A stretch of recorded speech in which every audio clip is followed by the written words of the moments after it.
आप सब लोग आइए आज हम देखते हैं कंप्यूटर की कुछ महत्वपूर्ण शॉर्टकट की। तो ये आने वाले किसी भी एग्ज़ाम के लिए काफ़ी इम्पोर्टेंट होती हैं। तो देखते हैं मोस्ट इम्पॉर्टेंट ए से जेड तक जो महत्वपूर्ण शॉर्टकट की हैं उनको देखते हैं। सबसे पहले देखते हैं कंट्रोल ए। तो कंट्रोल ए का इस्तेमाल कब किया जाता है? जब पूरी फाइल को हमें सेलेक्ट करना होता है तब कंट्रोल ए अर्थात सेलेक्ट ऑल के लिए कंट्रोल ए का इस्तेमाल करते हैं। वहीं कंट्रोल बी का इस्तेमाल कब किया जाता है? जब किसी भी टेक्स्ट को बोल्ड में करना होता है, अर्थात कोई भी टेक्स्ट जब एकदम पतले वर्ड में लिखा होता है और उसको हम मोटे वर्ड में लिखना चाहते हैं तो कंट्रोल बी का इस्तेमाल करते हैं। तो याद रखिएगा कंट्रोल बी बोल्ड। और आगे देखते हैं कंट्रोल सी। तो कंट्रोल सी कॉपी इस्तेमाल करने के लिए होती है। जब किसी फाइल को कॉपी करना होता है तो कंट्रोल सी, तो कंट्रोल सी कॉपी। वहीं कंट्रोल डी का इस्तेमाल तो वेब पेज बुक मार्क के लिए होता है। तो याद रखिएगा control D web page book mark के लिए होता है। वहीं कंट्रोल ई का क्या काम होता है? तो ये टेक्स्ट को सेंटर में लाती है। तो ये टेक्स्ट को सेंटर में करने के लिए कंट्रोल ई का इस्तेमाल होता है। याद रखिएगा कंट्रोल ई टेक्स्ट को सेंटर में करने के लिए। आगे देखते हैं कंट्रोल एफ। तो कंट्रोल एफ का इस्तेमाल फाइंड विंडो के लिए होता है। तो कंट्रोल एफ का इस्तेमाल फाइंड विंडो के लिए होता है। वहीं कंट्रोल आई का इस्तेमाल किस लिए? तो ये इटैलिक फॉन्ट में आता है। इसमें इटैलिक जो वर्ड सीधे सीधे लिखे होते हैं और वो तिरछे लिख जाते हैं। तो कंट्रोल आई इटैलिक में। वहीं कंट्रोल जे।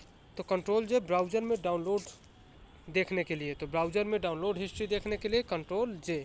तो वहीं देखते हैं कंट्रोल के। तो ये हाइपर लिंक में आता है। ये काफ़ी इंपॉर्टेंट है। ये अभी एग्जामों में पूछा भी गया था, जो एसआई का इंस्पेक्टर का हुआ था उसमें पूछा गया था कि कंट्रोल के, तो ये हाइपर लिंक। वहीं देखते हैं कंट्रोल एम। तो कंट्रोल एम वर्ड प्रोसेसर में सिलेक्टेड आइटम को आगे बढ़ाने के लिए। तो याद रखिएगा कंट्रोल एम वर्ड प्रोसेसर में सिलेक्टेड वर्ड को आगे बढ़ाने के लिए। वहीं कंट्रोल एन। तो कंट्रोल एन का न्यू पेज के लिए होता है। तो कंट्रोल एन न्यू पेज के लिए होता है। वहीं कंट्रोल ओ तो ओपन फाइल के लिए होता है। तो control O open file, control N new page. वहीं आगे देखते हैं कंट्रोल पी प्रिंट के लिए होता है। तो कंट्रोल पी प्रिंट के लिए। Control R reload word processor में टेक्स्ट राइट करने के लिए। तो कंट्रोल आर वर्ड प्रोसेसर में टेक्स्ट राइट करने के लिए या फिर रीलोड के लिए होता है। वहीं देखते हैं कंट्रोल एस। तो कंट्रोल एस का इस्तेमाल सेव करने के लिए होता है। जब किसी फाइल को हमें सेव करना होता है तो कंट्रोल एस दबाते हैं। वहीं आगे देखते हैं कंट्रोल वी। तो कंट्रोल वी का इस्तेमाल पेस्ट करने के लिए होता है। किसी भी कॉपी किए हुए डाटा को जब हम पेस्ट करना होता है तो कंट्रोल वी का इस्तेमाल करते हैं।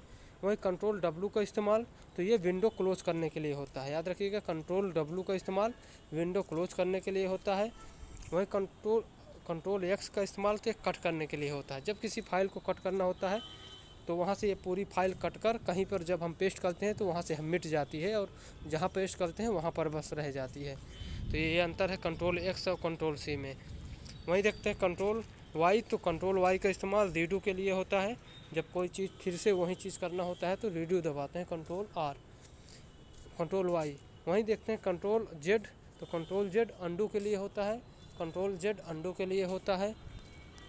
ये काफ़ी इंपॉर्टेंट है। आप इनको ज़रूर अच्छे से 2-3 बार देख लीजिएगा। Okay, thank you, bye.